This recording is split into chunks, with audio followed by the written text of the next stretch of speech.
Namaste and blessings and welcome.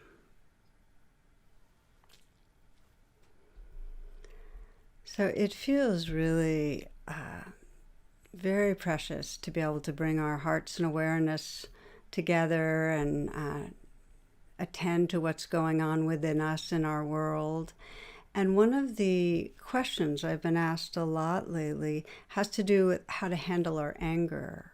And in general, the more we're stressed, the more likely anger will be playing out. It's just one of our survival stress reactions.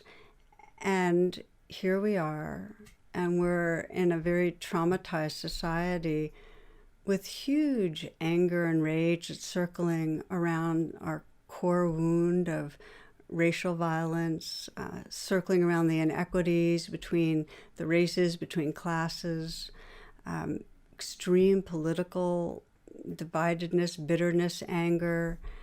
And I've had many people share with me about the fault lines that the stress is producing and the anger in our personal relationships. So it's important to honor that anger is this hugely powerful primal energy, and it's one that can cause horrific suffering, and it's also a force that can serve radical and healing transformation. So this is what our talk will be about tonight, really. How do we meet anger with awareness? And you can begin, as you know, we'll be doing a practice as part of this and sensing where this is relevant and meaningful to you. But I'll start by sharing a friend of mine who's been at protests in DC most days. He's a Black man in his mid-50s. And he was telling me last week about how much he loves the energy of the young people that are showing up. And he told me their anger and outrage and injustice, their passion, their vitality. But then he also started talking about how it's the older ones at the protests, like him, he put himself in that category, that were actually being the emotional regulators. They were sensing when anger might lead to unwise actions that could undermine their cause. And I was really struck by this image of the necessity and value of anger, just feeling that the passion of the younger people and of the elders with that wise awareness that in no way suppresses the anger, but it knows how to not get possessed or hijacked, how to guide the anger. You know, if we reflect, every social movement for justice, for freedom, it's been energized by anger. I mean, think of the Revolutionary War here and elsewhere, in the United States, France, elsewhere. Civil rights movement, the women's rights movement, gay rights movement, and in any relationship. It's often, I see this again and again, it's often not until anger's unearthed and mindfully processed that we're actually capable both of healthy boundaries and real intimacy. So we need to honor the enormous power of this energy to move us in ways that really are transformative. And we know the huge suffering when anger takes over. We know it, we can see it historically, you know, on a societal level, that it's really the force that drives the cycles of violence and all the horrors of wars. And we know in our personal lives, I mean, each of us probably can look back, and it probably is not ancient history, that when we're possessed, and I call this like a limbic hijack, when we get possessed by anger, it makes us small. It separates us from others, and for so many it leads to destructive behaviors that not only hurt others, but they really hurt ourselves. In the deepest way, when we get possessed by anger, we're really cut off from our full humanness, our full spirit. So I really felt it would be valuable to reflect together, how do we navigate with awareness? And I'd like to name 3 principles up front, and then we'll unpack them. But the first one, as I've been kind of pointing to, is that, like all emotions, anger's intelligent. It's natural, it's necessary, and it's intelligent. I mean, its function is to let us know that there's been an obstacle to meeting a need, an important need. And it might be an obstacle to our feeling safe, our feeling loved or respected, an obstacle to justice. And anger lets us know about that, and then it moves us to act in some way to meet that unmet need, to resolve the problem. So that's principle 1, that anger is necessary, it's intelligent, it's natural. Principle 2, which I've also been pointing to, is if anger takes over, if we get hijacked, when we get addicted to anger and blame, we don't meet our needs. It only increases our suffering. So that's principle 2. And principle 3 is that we can awaken the awareness that can guide or channel this energy towards healing, towards transformation. In other words, we can activate that wise inner elder that can totally honor that energy and guide it. Okay, so we're going to take them one by one. And the first, again, is that it's a necessary, intelligent energy. It's part of our limbic system that's designed to help us survive and thrive. And it alerts to obstacles to our unfolding, and it provides the juice to confront. And I found that there's really a big misunderstanding, especially in spiritual and religious circles, that anger's morally bad. And I'm sure many of you have felt this and have seen through that perspective, that it's something we should censor, that it's a sign of being immature or less evolved or impure in some way. And that, of course, leads to suppressing anger, repressing anger, often getting depressed because we're pushing away that life energy. And it also leads to not taking care of ourselves, not taking care of others. Really, it can be paralyzing. And then, of course, what happens often is that when we've been suppressing anger, then it suddenly explodes in ways that aren't useful. A good number of years ago, I was working with a woman who was in an abusive relationship. And her husband would drink and he'd get violent with her. It was usually an emotionally violent thing, his language, but several times he physically assaulted her. Each time, and not just with the physical assaults, each time he'd really be violent in his energy. The next day he'd apologize and be begging her to stay. And she lived with this for 8 years. Now, just to give you a bit of background, she grew up in an abusive household. Her father drank, her father cheated on her mother, her father eventually left them. And like her mother, she was making excuses for her husband. And she was also hoping that he'd change. So she put up with it. So when we started working, she could cognitively acknowledge, yes, she was being harmed, but she was really depressed and disconnected from the energy of the anger. And periodically, when she would feel it, and it felt so big underneath, like the seismic shift, she would be frightened of it. And her basic reaction, as we've been describing, was to censor it. I shouldn't be feeling this. This is bad. I'm going to get out of control. I'm going to cause trouble. So with therapy and with meditation over time, I gradually helped her to feel safe enough to feel her anger. To open to her body's response to violation. And she got in touch with huge rage towards her father and towards her husband. And it was an intelligent rage.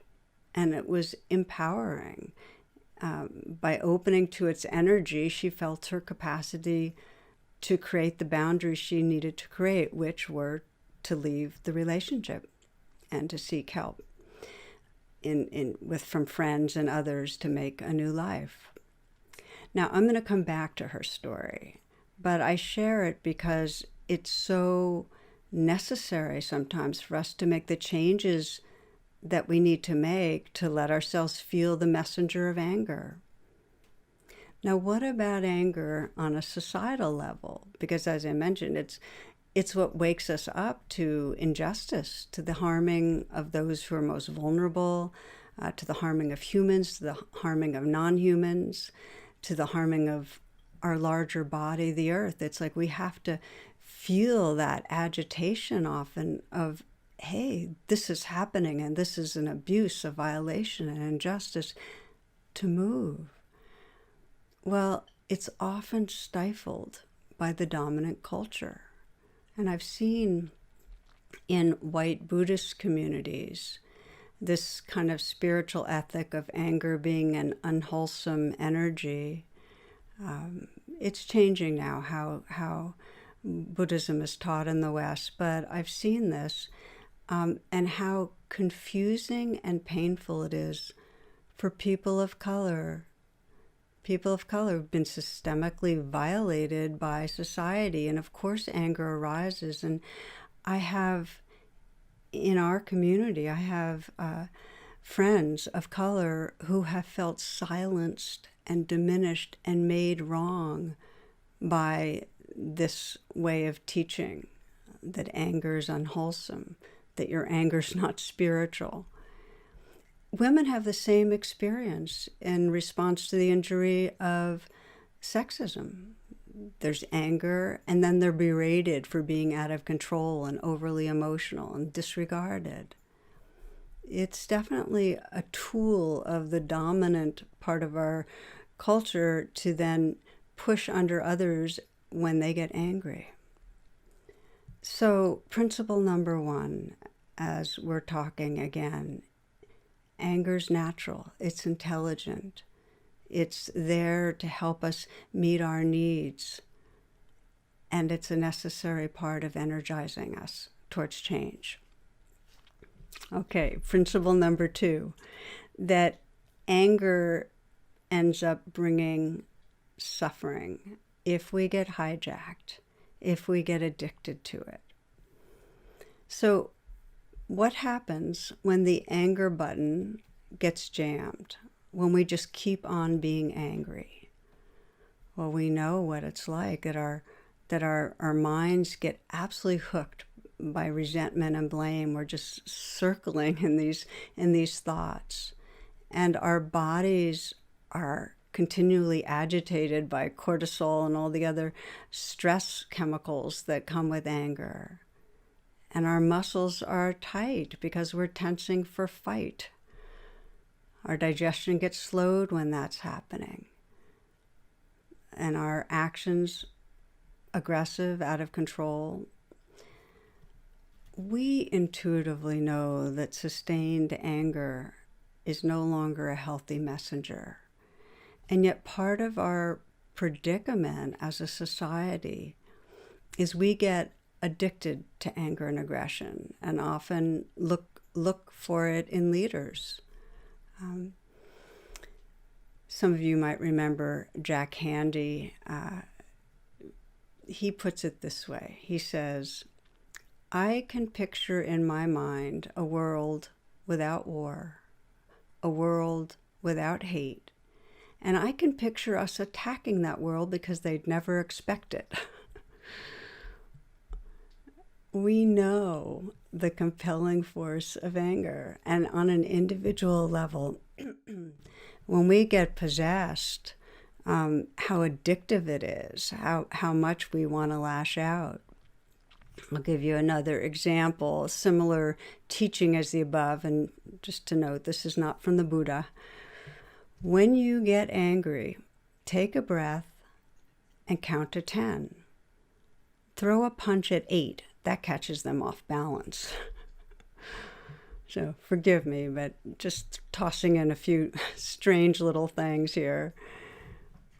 But who hasn't experienced how when we're angry, the last thing we want to do is count to 10, you know? The nature of anger when we're hijacked is to impel us to aggressive action, to remove the problem, remove the obstacle to our needs, and do it now. And that becomes a habit. So here's the thing. When we're hijacked, when we're possessed by anger, we actually act in ways that stop us from getting what we really want. So let's take that, let's slow down with that for a moment. When we act out of anger, when we're possessed, we actually don't meet our needs. So you might consider, by way of example, let's say anger takes over and we act out. You're angry with your adult child because they chose to spend the holidays with their partner's family and not with you. And then so out of that upset and anger, you attack in some way. You blame or you make a passive-aggressive slight. Will that meet the underlying need you have for inclusion, to be special, to be cared about, to have understanding? It's like our anger actually pushes away others.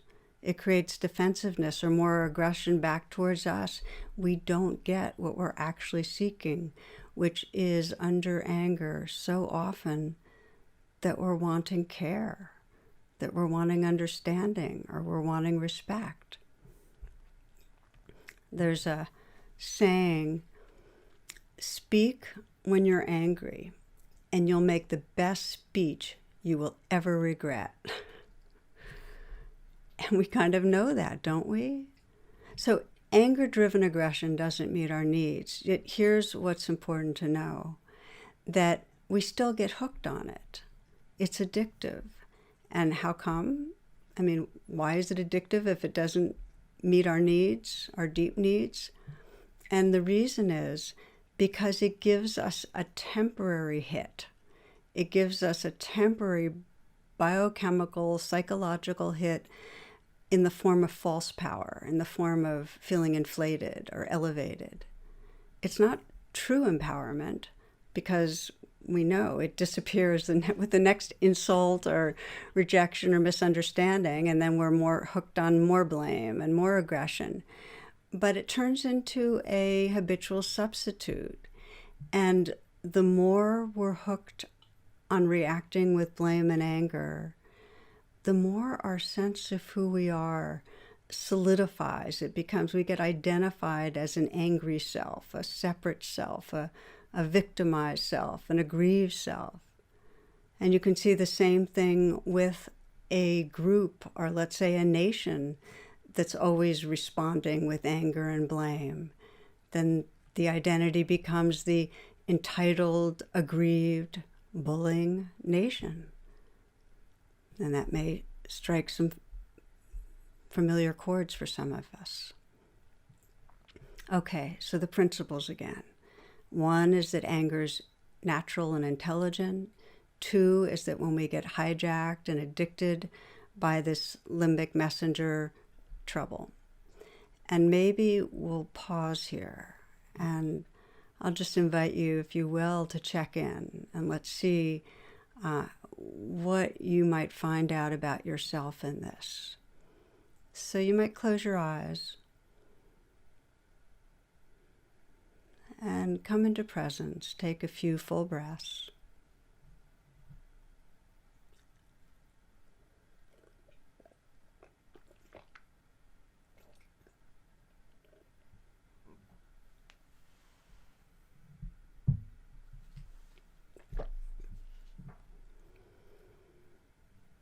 And you might bring to mind a situation where anger takes over.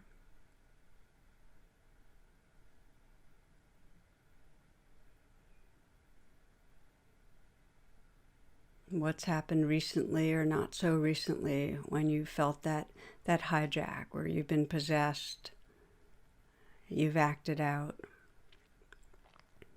Maybe it's something with your children or parents, a sibling, a partner. Maybe something in the workplace.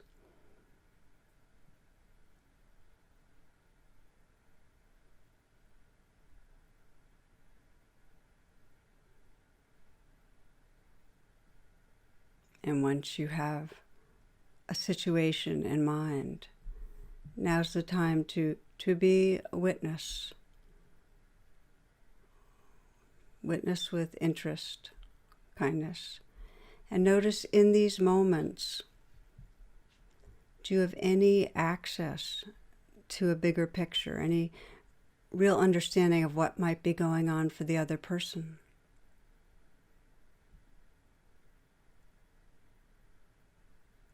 Do you have any understanding of what you're really wanting? What's your real deep intention behind the anger? Do you have a sense of the unmet need? What's going on?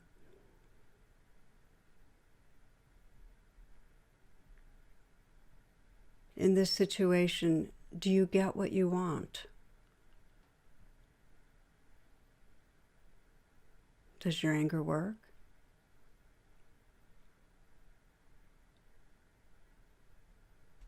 In this situation, do you like yourself? What's the sense of who you are when you're in the grip of anger?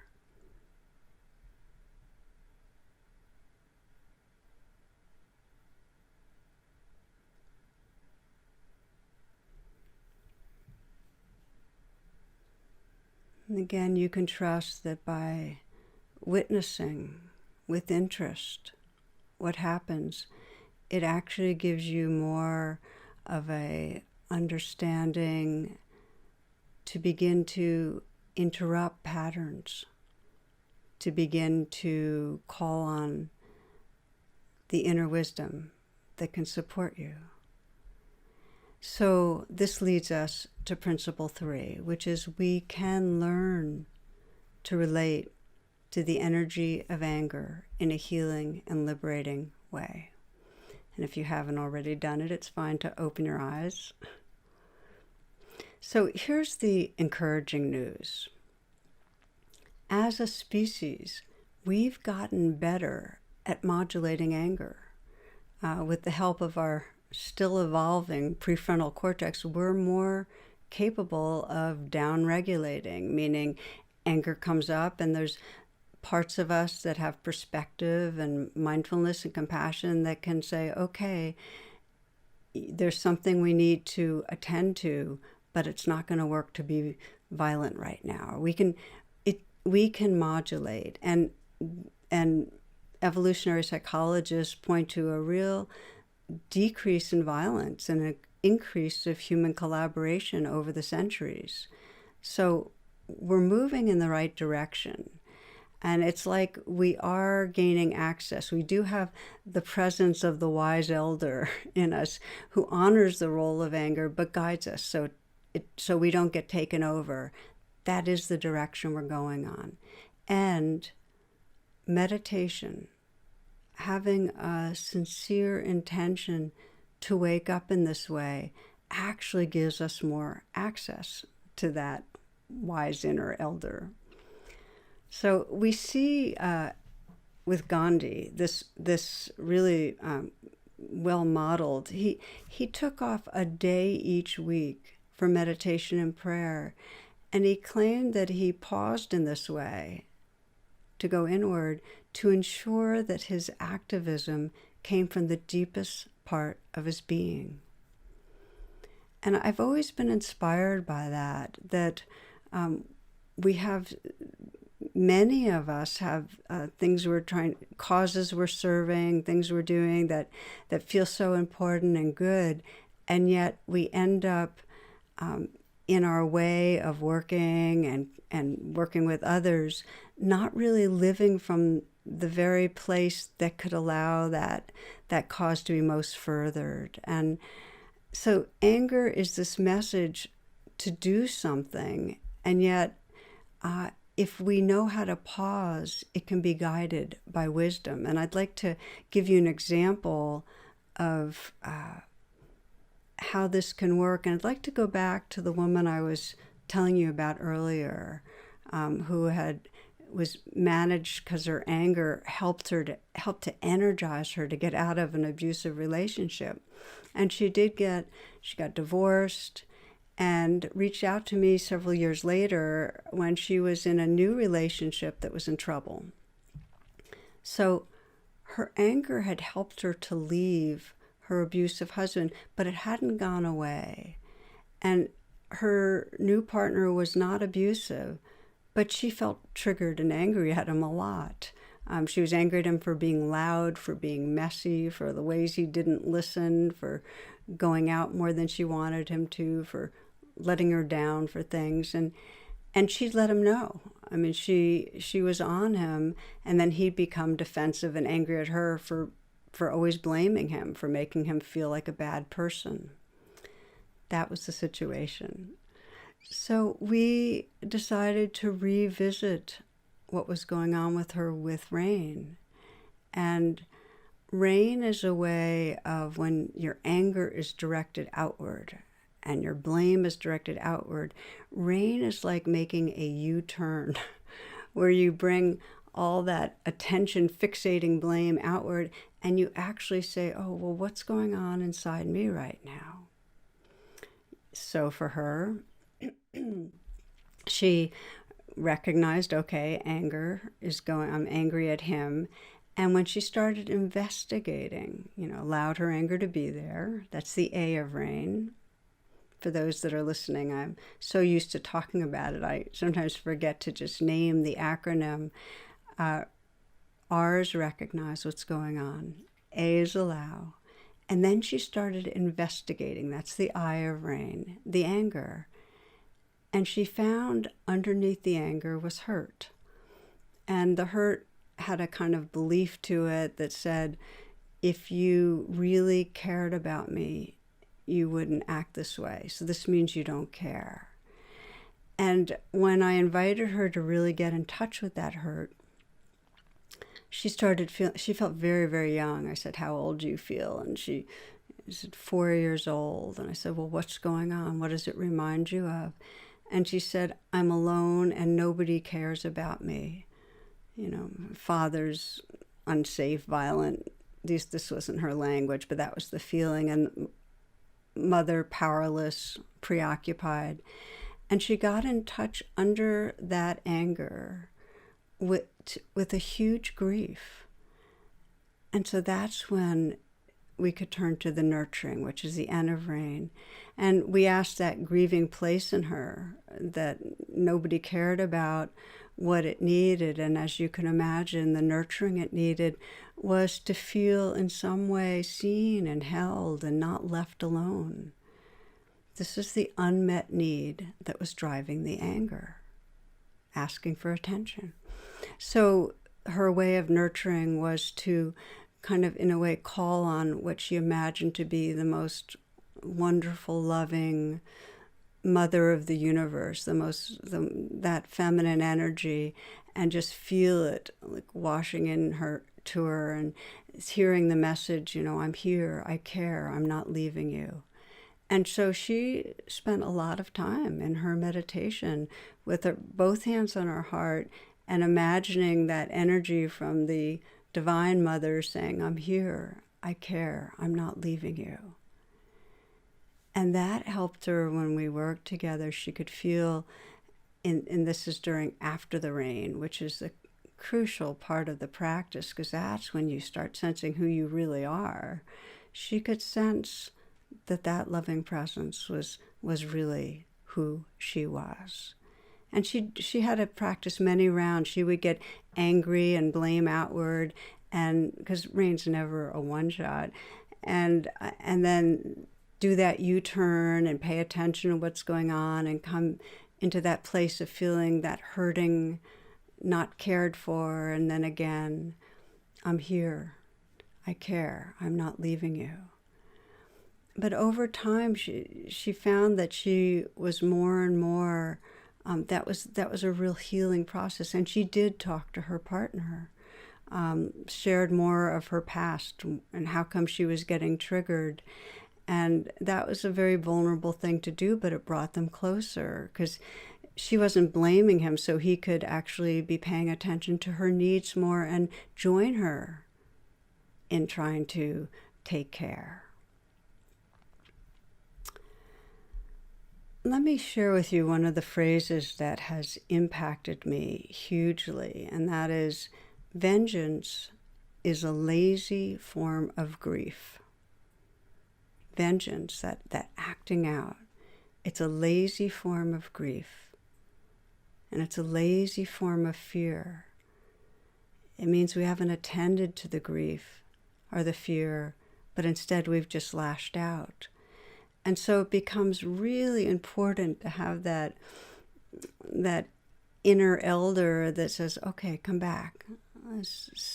Let's attend to the needs inside first. And touch into, under that anger and blame, that the pain of loss is so often there. And under that's the need for love and connection. So if we can offer that inwardly, then we can be empowered in our relationships to speak our truths, to make requests, to set boundaries, to act for change. But it's coming from a more whole sense of our being. Final part. Many of you listening may be wondering, okay, but what about the anger felt towards public figures, towards societal groups? What about when I'm caught in blaming and really feeling dislike, hatred, aggression towards others? They become the enemy other. So I want to speak to this because it feels so important for our own and our society's healing. And I'll speak for myself here, that especially in these current times where it's so immediate and so painful to sense how many people's lives are being lost, how many people's lives are being devastated with the virus, with the economy crashing, when it's so clear, this re-eruption in our collective awareness of the centuries of violence to Black bodies and minds and hearts. Every time I hear the news and it in some way reminds me of the immediacy of all this kind of suffering, I have that triggering that leads to blaming those I feel are causing harm, perpetuating harm. So this is what happens. And I have found that rain, this kind of making this U-turn and pausing and attending to what's inside me, has been amazingly powerful. So what I'll do, I'll read the newspaper and I'll hear something that triggers that blame, saying, this is where the harm's coming from, aversion towards individuals or groups, and a feeling of anger. That's what comes up in me.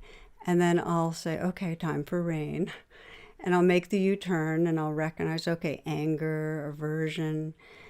I'll allow it to be there. And I want to just pause here and say, it's really important to allow the anger to be there, to not try to push it away, to not try to figure it out or be compassionate or do anything, but just let it be there. It's also important to let it be there, but at some point get out of the stories of the blame, because you will not be able to investigate what's inside you if you keep running in the mind what's wrong with someone else. Staying in blame towards another absolutely blocks us from being able to do the investigating and the healing work inside. So I will notice the stories of blame, I'll allow the anger to be there, but then I'll start investigating what's going on in my body, what's going on in my heart, when this is going on. And what I'll get in touch with under the blame and anger and under the aversion is a feeling of fear and a feeling of powerlessness. I'm not able to stop this from happening. And then underneath that is a grief about all the suffering that's going on.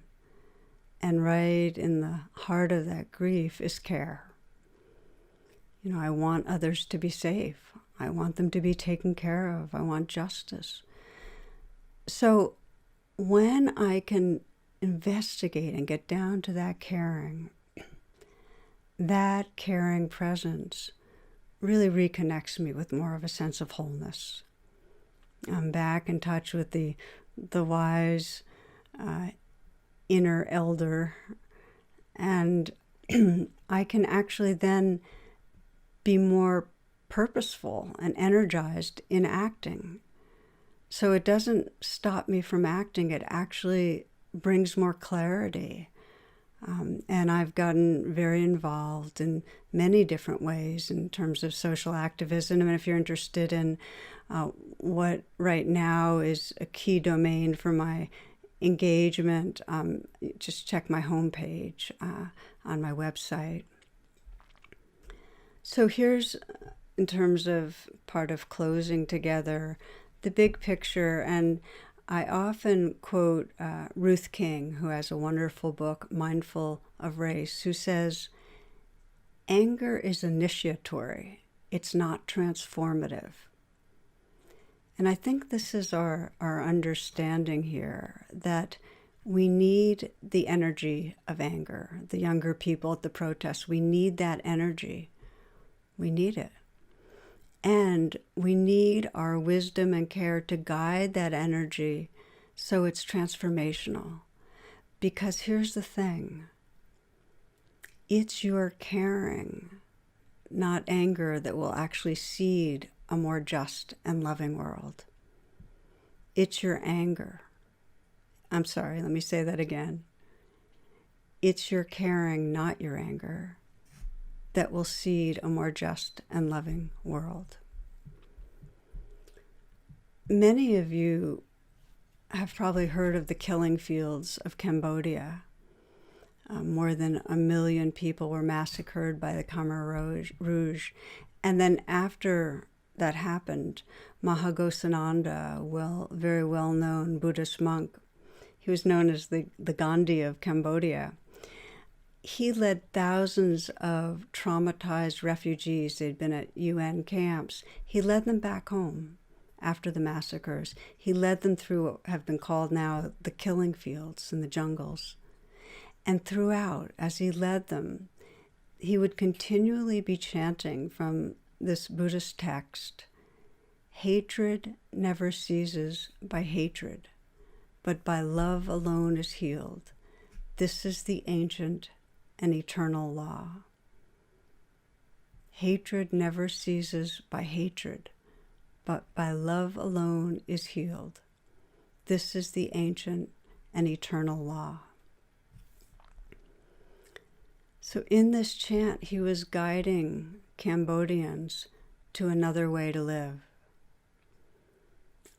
When I look inward, when I've been triggered, what I find is that I'm actually not angry at an individual, and I'm not angry at a group. I'm angry at hatred that's appearing, because the real cause of suffering are the universal energies of greed, hatred, and ignorance. And they live through us all, and they keep us separate and fearful. And when we investigate, we're angry at this conditioning that's blocking us from love. Anger in its deepest essence is our love that's trying to move us towards reconnection by removing obstacles. So my friends, as we close, and we're going to practice together, anger means you care about your well-being, about your own and others' well-being. And the more you call on that wise elder in your heart, meeting the anger with awareness, the more that energy can be put in service of a loving and just world. So let's practice together. This meditation is on bringing awareness to anger, calling in the wise inner elder.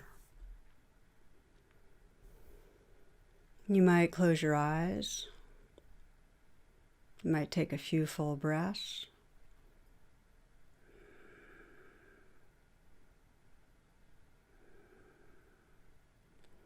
I invite you to bring to mind a person or a group that triggers your anger. A person or a group that's become in some way the other, the enemy other, the bad other. It could be in your personal life, could be more societal wide.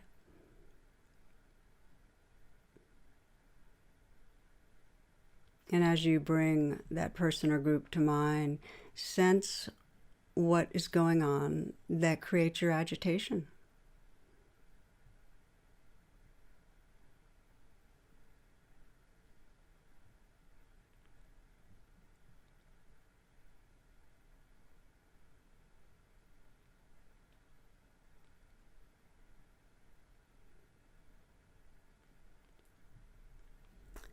Now consciously calling on awareness so that you're bearing witness. We begin rain, the R of rain. Recognize the strongest emotion in you. Maybe anger, blame, hatred, aversion.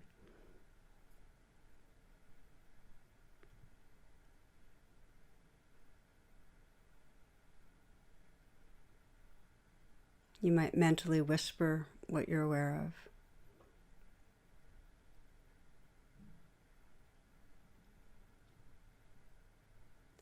The A of rain is to allow it to be there. You might just say, this belongs. It's like a wave in the ocean. It's natural.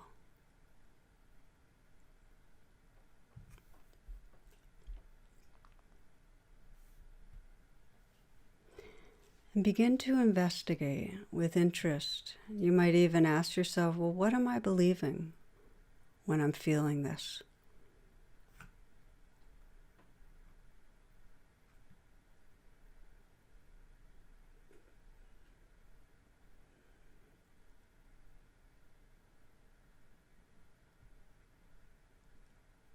And then sense under the storyline, where do I feel this in my body? And feel it. Let the feeling of the anger, the hatred, be as big as it is. And to help you get in touch, you may let your facial expression show that, and your posture. For some people, making a fist, tightening their jaw. Keeping the image or the sense of who and what you're angry at there. And then feeling into your body, feeling the physical feelings, the emotion. Let it be as big as it is.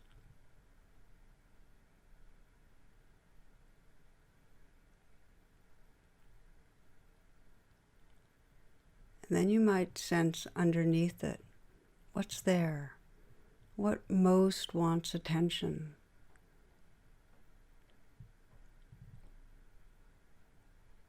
You know, if you couldn't be caught in this anger, what would you have to feel that's underneath it, that's painful? Is it fear?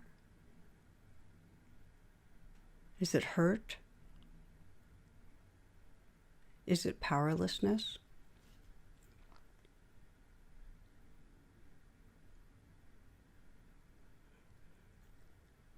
And have that courage and kindness just to stay and feel what's here, allow it.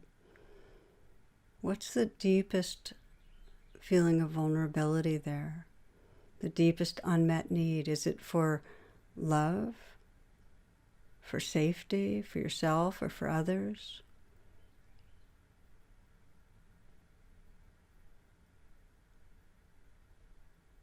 What does this anger really want to get you? What is it you really want?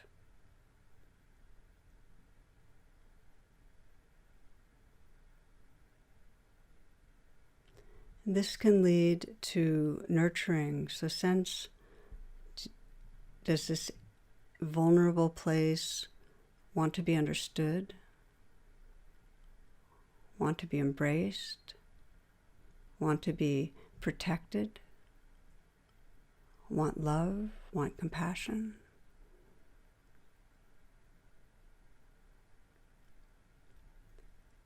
And the nurturing is to offer to that place what's most needed. Just be the wise inner elder that can offer tenderness, can offer that loving embrace, can offer compassion. Or if it helps, you can call on something larger to offer. It could be a loved one that you know cares about you, or a spiritual figure.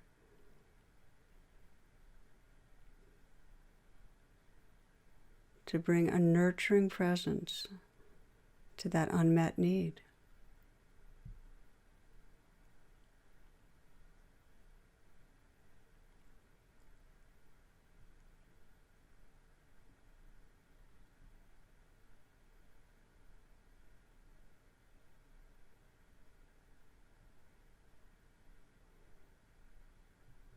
For some, imagining light and warmth, just bathing them.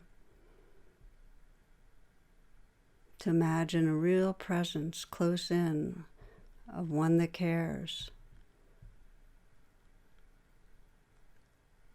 The protection and embrace. To feel held. To reconnect. To belong.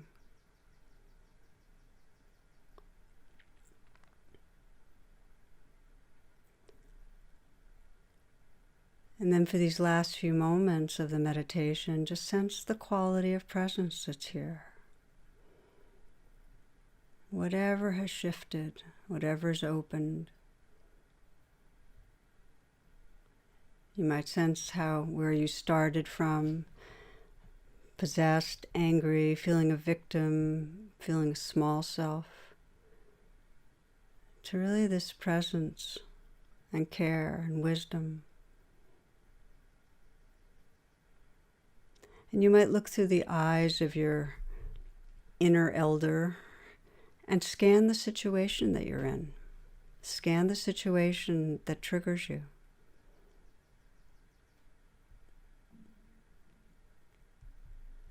And from your wise self, what response is being called forth? What will really serve? If your deepest intention is to protect or to heal or to find justice or to have more love, what response in this situation will move you towards that? And if there's no answer, just let that inquiry be there.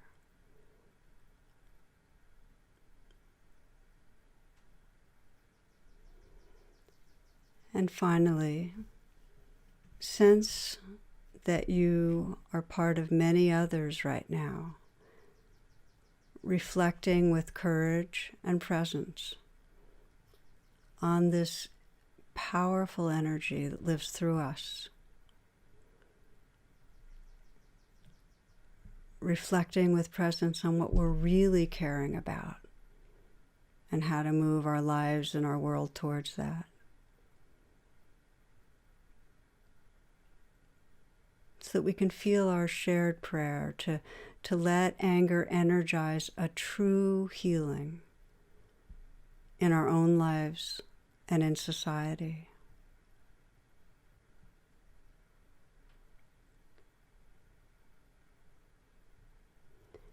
Hatred never ceases by hatred, but by love alone is healed. This is the ancient and eternal law.